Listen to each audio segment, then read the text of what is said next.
nós vamos para a nossa última parte da nossa aula de hoje de História e vamos falar também sobre o nosso último assunto da apostila. E vai ser sobre qual assunto? Companhia de Jesus. O que é a Companhia de Jesus? Eu vou explicar agora. Lá na página 428, eu quero que você pegue na sua apostila. Vamos entender então sobre a Companhia de Jesus. Essa Companhia de Jesus, essa ordem religiosa, né, que é dentro da Igreja Católica, ela foi fundada em 1534 por quem? Inácio de Loyola. Quem faz parte da Companhia de Jesus é chamado de jesuítas. Muitos também foram chamados de soldados de Cristo porque eles faziam treinamentos militares, né? Por isso que eles eram chamados de soldados de Cristo. Eles estudavam muito e eles sempre mantinham os seus princípios morais.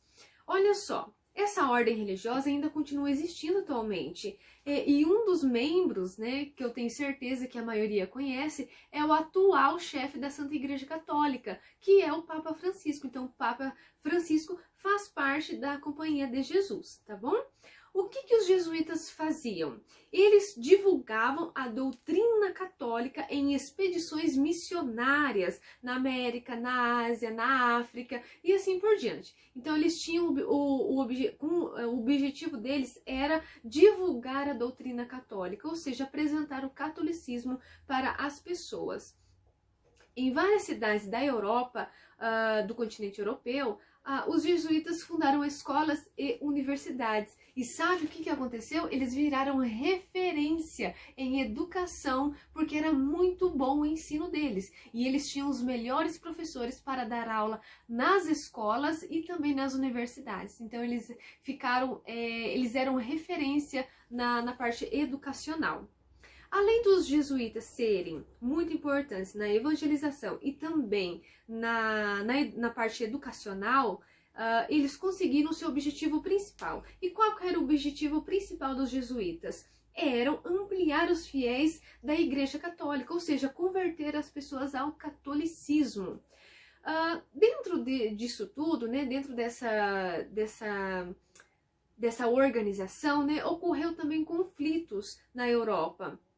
Religiosos na Europa. Por que esses conflitos religiosos na Europa começou a ocorrer? Porque tem pessoas de diferentes religiões que algumas não respeitavam a outra e outras também que não concordavam. Então começou a ter atrito entre as pessoas, né? Porque o continente ele estava dividido entre protestante e católicos. Então por isso que tinha essa divergência, estava ocorrendo conflito entre as pessoas. Em 1529 a 1555 ocorreu guerras entre o Sacro Império Romano Germânico, que era católico, e os príncipes luteranos, que eram protestantes, tá bom? Então estavam ocorrendo divergências, são religiões diferentes, então eles estavam tendo conflitos entre eles. Depois que a paz foi estabelecida entre eles, mais da metade dos estados da Europa tornaram-se protestantes e puderam impor sua religião aos habitantes. Então, os governantes, aqueles que se converteram ao protestantismo, começavam a impor a sua religião aos habitantes. Então, se você não se converter ao protestantismo, você vai ser punido, e enfim. Então começou a ter essa digamos assim, perseguição, né, entre as pessoas. Ocorreu um conflito que marcou muito a história da Europa. O massacre que ficou conhecido como a Noite de São Bartolomeu. Foi um conflito entre protestantes e católicos que ocorreu muitas mortes nessa noite. Então foi bem marcante esse conflito, né? E esse massacre foi bem tenso mesmo. Entre 1618 e 1648 aconteceu a Guerra dos 30 Anos. Essa Guerra dos 30 Anos foi um conflito que ocorreu entre os estados alemães, que eram luteranos, ou seja, protestantes, contra a França, que era católica. Então essa Guerra dos 30 Anos ficou conhecida como novamente esse conflito entre católicos e protestantes. Porém, muitas nações começaram a se envolver nessa Guerra dos 30 Anos, e não somente a França. Então, ocorreu aí mais nações envolvidas nessa Guerra dos 30 Anos, tá bom?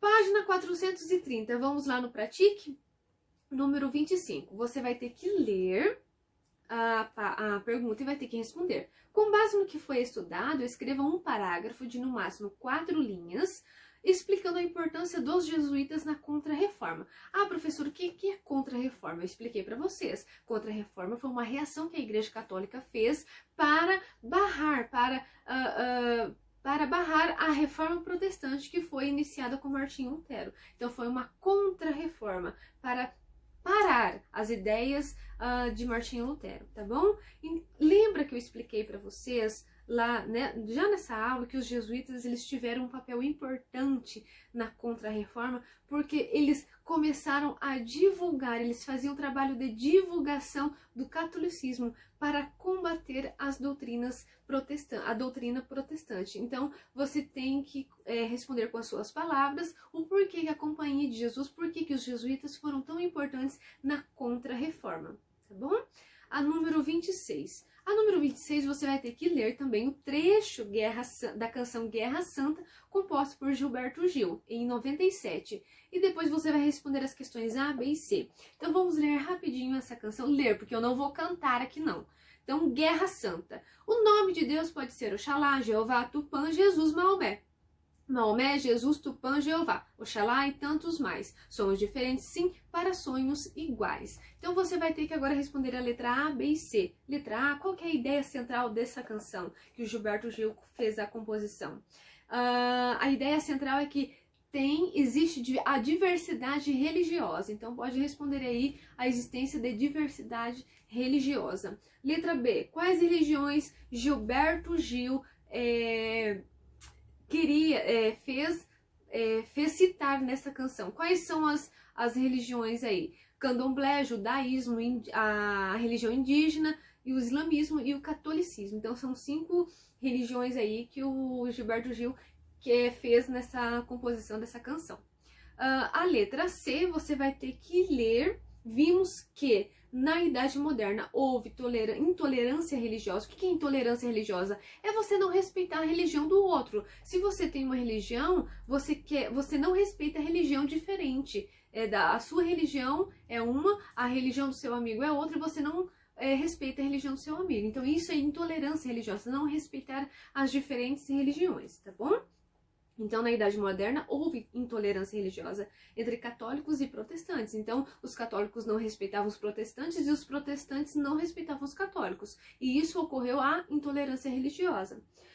Agora é o momento de refletir sobre a situação contrária. Interprete o significado da expressão tolerância religiosa. Você considera importante? Por quê? Então você pode pesquisar lá na internet, tolerância religiosa, e você vai entender o significado do que é tolerância religiosa. E depois você vai explicar o porquê que você acha que é importante ter tolerância religiosa e o porquê que você não acha que é importante ter tolerância religiosa. Você vai escolher aí. Ah, professora, pode adiantar aí o que é tolerância religiosa? Claro, tolerância religiosa é quando você respeita a religião das pessoas e essa religião é diferente da sua, tá bom? Então, tolerância religiosa é respeitar as religiões diferentes. Então, você acha que isso é importante ou você não acha que isso é importante? Você vai responder o porquê que você acha que é importante e porquê que você acha que não é importante, tá bom? É uma resposta pessoal, tá? Você não precisa ficar preso e presa às minhas explicações aqui. Eu só estou te dando uma orientação, é a sua opinião.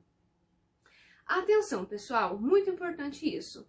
As páginas 431, 432, 433 não precisa fazer, pois é uma recapitulação do conteúdo que eu já expliquei para vocês. E deixar de fazer essas páginas que eu citei não vai prejudicar a aprendizagem de vocês sobre o tema estudado nesse último capítulo. Mas, se você quiser fazer, fique à vontade. Eu não vou cobrar essas páginas que eu falei para vocês. É só até a página 430.